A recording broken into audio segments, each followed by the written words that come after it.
They say 7 out of 10 high Wait, school why is it in dub?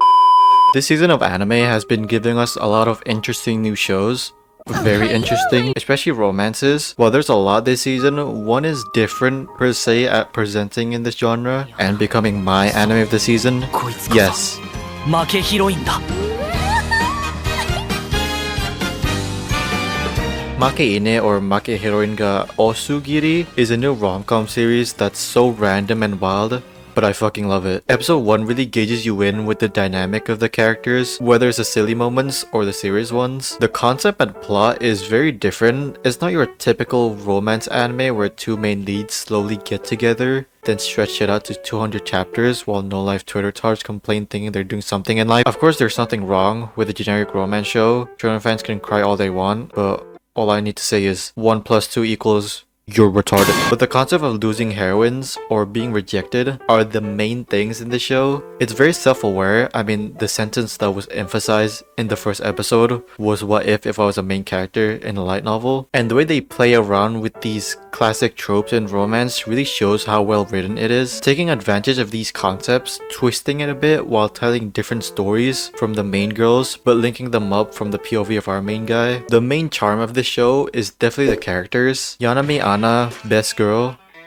Oh, you didn't hear me?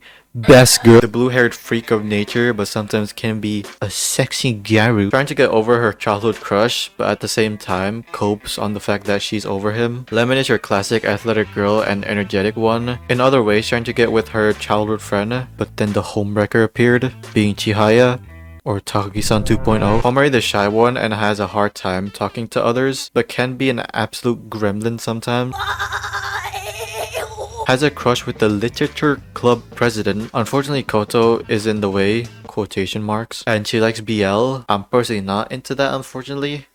I'm more into Futanari, and our main guy Nukumizu, who gets pulled into situations, especially getting trauma dumped by Yanami and trying to be the main character and a light novel. These characters in the broad scale things are not different to the tropes in most rom-com animes, but at the same time, the way they act and interact has more nuance to it. The tropes acts like a base for these characters, for the relationships that they have and how they become like this, rather than just having these cliches. The way the characters are and how they interact is very realistic. Stuff can be exaggerated because it's an anime.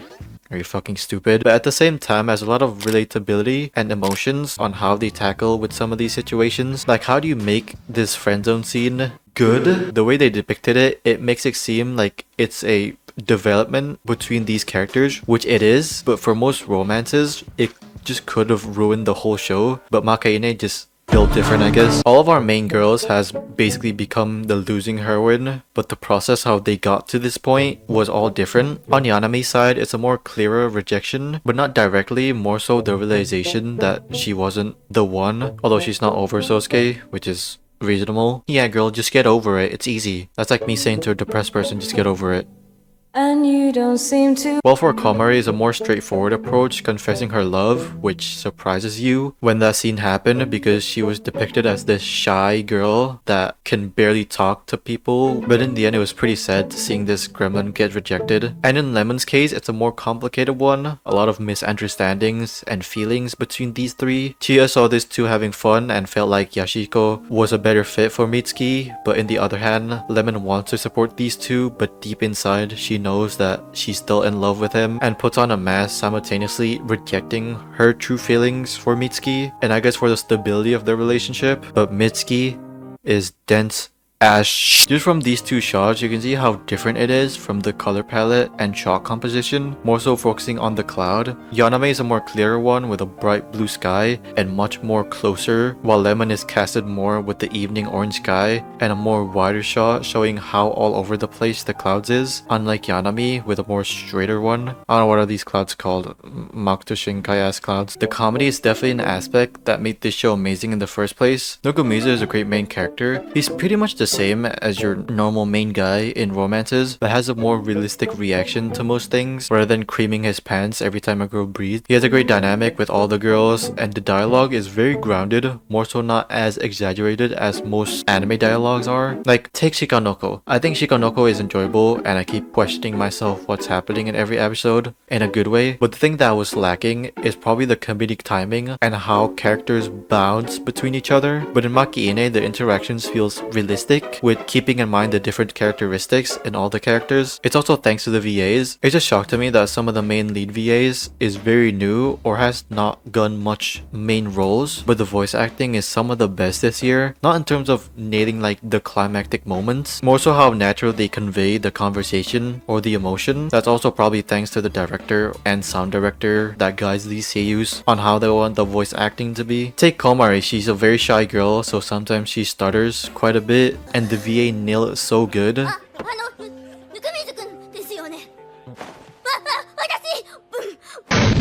And all the other cast is amazing as well, don't get me wrong. I also like having a more bigger cast rather than just focusing on the main couple. Of course, I'm not saying only focusing on the two main leads is trash. No, there's a lot of examples in the genre that does it really well, but for me, I like it better having more than two main characters and supporting ones at that, because it's just more engaging if you can pull it off, and it can be more lively in a way that's not just focusing on that one thing, because it can be a bit repetitive, but if you can give the right amount of screen time or their own play in the story, it can make it more compelling or just for the whole narrative of the show, but it can also act as an icebreaker for the supporting characters to be present. Another thing is the production values. This show looks amazing. It's not like one portion in the episode has crazy sakuga. No, everything about it looks great. Character designs, direction, storyboards, photography, every single aspect of the production keeps up. Every component is consistent so that even in the mundane scenes without any movement can look good on its own. Shows that look like this should be the norm, but most normies won't appreciate how much polish and detail that can be put in some of the scenes. They just want sakuga, I guess. This show is produced by A1, and usually this studio relies a lot on freelancers, but for this series it's mainly produced by one of the main teams in A1, which is the Yuichiro Kikuchi team. This main team is more involved in shows like Visual Prison and other stuff, but more notably in Kaguya-sama. Most of the main core staff are affiliated with A1 or could be freelancing but has a strong connection with the studio. But nevertheless, some of the people that worked on Kaguya flocked to the show since Kikuchi is leading the project. The direction really nailed the comedic moments, how snappy everything feels, but it's perfectly paced, while the storyboards is consistent with different framing work to gauge the viewer in more. It's presented a more comedic effect, I guess you can say, using the environment to elevate the scenes, more either in a cinematic nature or a comedic one. The amount of visual ideas that the staff can have is crazy. Like giving the shine on Chihaya's forehead and the NTR thing, I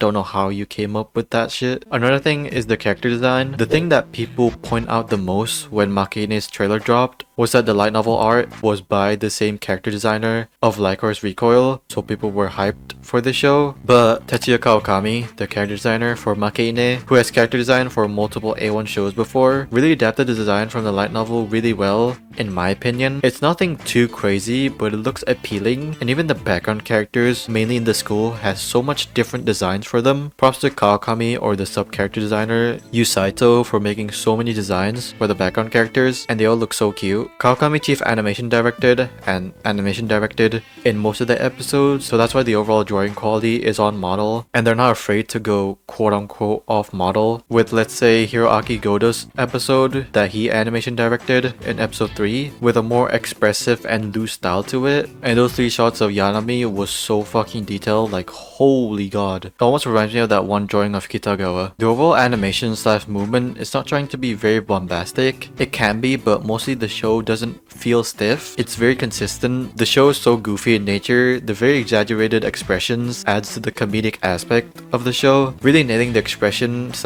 acting of all the characters that fit so well in the scene, giving very subtle character acting to fully emphasize their emotion even if there isn't any dialogue, and letting the visuals speak for itself. The photography and art direction is another thing that makes this show again look so appealing. The softer touch to everything with the gradient when they're exposed to a little amount of lighting, and I like the lighter color shading in the hair or skin. It's something I see more used in Dogakobo shows. I'm not saying they they invented that. I'm just saying they use it a lot. It really nails the atmospheric vibe either in the day or night. There's like a more green tint when they're in the school or daytime. And of course for every scenario, the photography is not just there. It really elevates the overall tone of the scene, using the environments to its advantage to express more emotion, or the art direction keeps up with everything. I know most of these locations are real, but again, it's good to look at, since also the directors/storyboarders really relies on shots that's quite integrated with the backgrounds. There's been 2 light novel adaptations that has gotten good reception this season. I don't read light novels, by the way. I really do think they're still setting up the story. It's kind of a prologue, since technically we haven't solidified all of our main girls being losing heroine, but overall everything this show does is amazing. I'm really excited seeing what happened with the second half of the season. Thank you guys for watching this video. If you guys like this video, leave a like. If you hate it, leave a like. Comment down below what are your thoughts on Makeine. And yeah, hopefully you guys enjoyed this video. See you guys next time.